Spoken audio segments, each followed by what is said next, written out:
Нова чивија во пресред на референдумот за македонскиот премиер од неговиот грчки колега.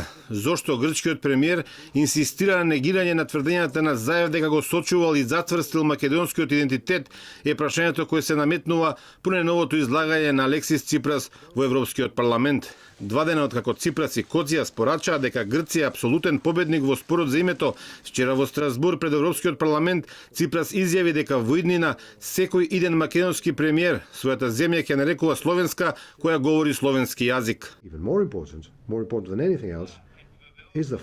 Уште поважно, можеби и поважно од се друго, е фактот што секој премиер на оваа земја во иднина ќе потврди дека нивната земја е словенска земја и нивниот јазик е словенски.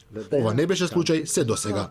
Политичката логика вели дека доколку Ципрас навистина сака Македонија да има успешен референдум и да се затвори прашањето со името, тој да не го провоцира колегата Заев со тврдења дека нема да има македонски идентитет, туку словенски. Иако не се соочува со брзи избори, Ципрас ја користи секоја логика да ги негира тврдењата на Заев за зачувување на македонскиот идентитет. Дали тој навистина е подготвен за ратификација на договорот со Македонија во грчкиот парламент, каде што за ова прашање нема поддршка, или пак се надева дека Македонија прва нема да ги оствари своите обврски од договорот, зашто помага и тој со своите коментари, ќе се види најдосна до крајот на ноември.